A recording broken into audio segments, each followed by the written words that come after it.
Hey guys, my name's Kurtis Hawkins and I'm a realtor with the Red Door team located in Lethbridge, Alberta. And in this video, I'm going to teach you 5 easy and fast things that anyone can look for when viewing a house.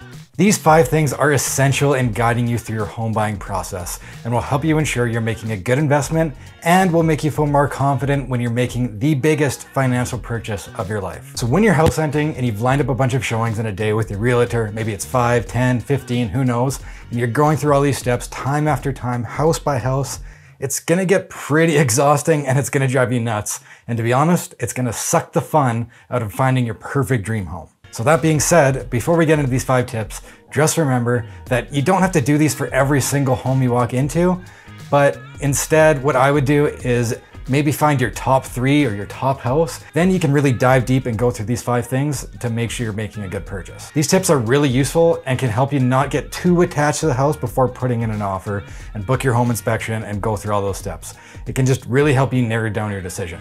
So the first thing that you're gonna wanna do when viewing a house is go look at the electrical panel. Now I know it's not the most glamorous thing to go and look at, but your utility room and your electrical panel is the heart of the home. It makes everything go. First thing that you can do is look at the top breaker. You'll see lines like this and then one up top. So look at that top breaker and that's gonna be the one that shuts off the entire house and controls the whole panel. So usually on newer houses, you're gonna see a 100 amp service. So on that little switch, you'll see a 100 stamped into it. And that'll let you know that it's 100 amp.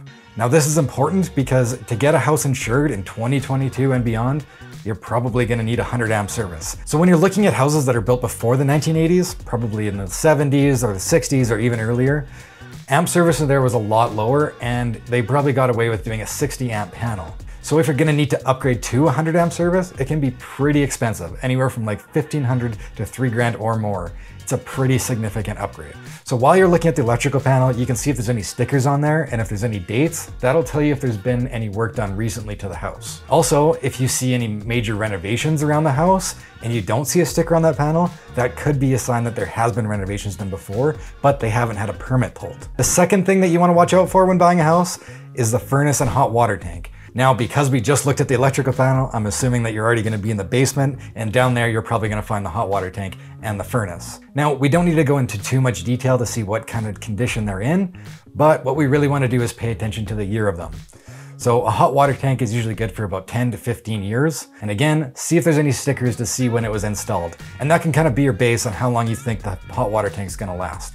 So if it is a 15-year-old water tank, then right there, you know that you're probably gonna have to spend around $2,500 or more in the new future to get a hot water tank and install it. Also, it's a good idea to look at the size of your hot water tank to see if it's gonna meet you and your family's needs, or if you're gonna need to upgrade pretty soon. Now, moving over to the furnace, these are usually good for about 15 to actually 30 years, believe it or not. But generally speaking, what I found is right around the 17-year mark, they're gonna have to be replaced.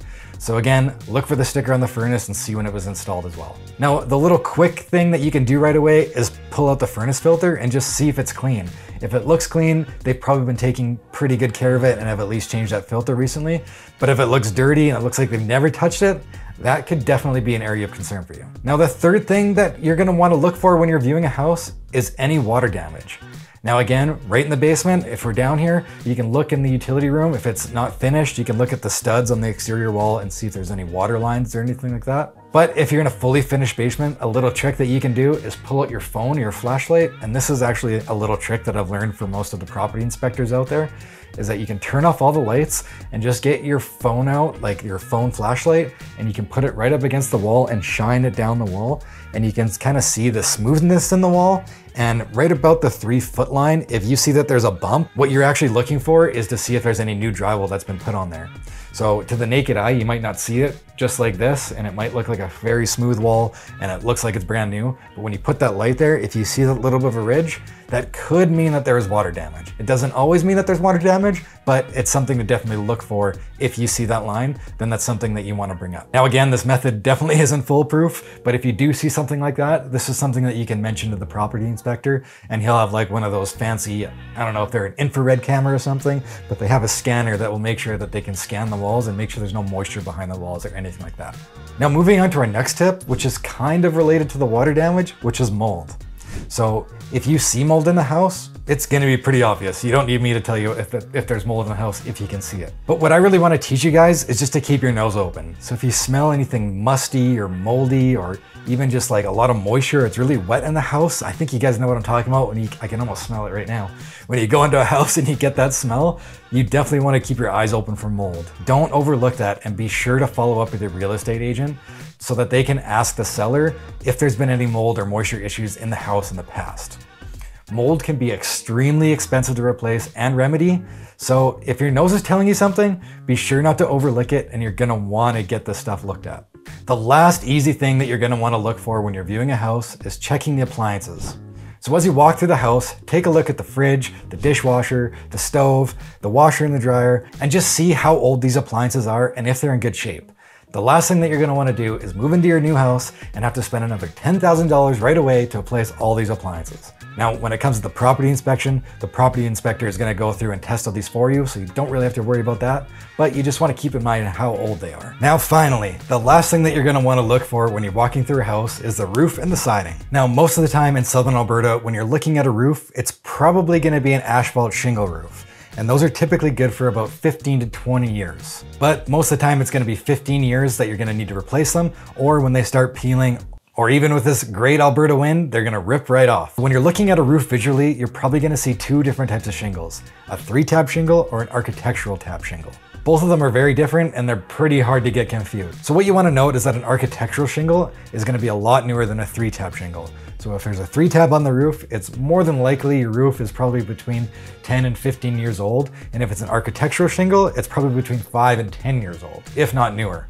However, if it is a 3-tab roof, yes, your roof is gonna be older and it's not gonna really be a big concern. What you're gonna wanna look for is if you start to see those shingles start to curl up, that's gonna expose more of your roof and there's gonna be more of a chance of water getting in and leaking into your house. Now again, don't worry about climbing on your roof or anything like that. Most of the stuff you can just do by visually seeing it from the ground. Now when it comes to siding, again, you don't need to get too detailed here. You can probably see most of this stuff just standing on the sidewalk. Again, in Lethbridge or the surrounding area, the most common siding you're gonna see is vinyl siding. So what you're gonna wanna look for here is if there's anything that's too faded or if it's askew, if there's any holes in the siding or if anything is blown off. The wind in Lethbridge likes to grab these and pull them off all the time. So you're gonna just wanna make sure that your house is completely sealed that way. But if everything's in place, then you're probably gonna be okay.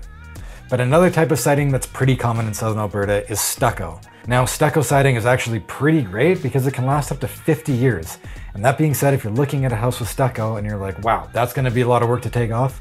Well, it is. However, it's very easy to change just by painting it. That's right, stucco's paintable. So if you don't like the curb appeal of your house, it's easily paintable and you can completely give your whole house a facelift for pretty cheap. But again, you're just gonna wanna do that visual inspection, do a quick walk around the house and just see if there's any stucco that's been chipped off or that's degrading really quickly.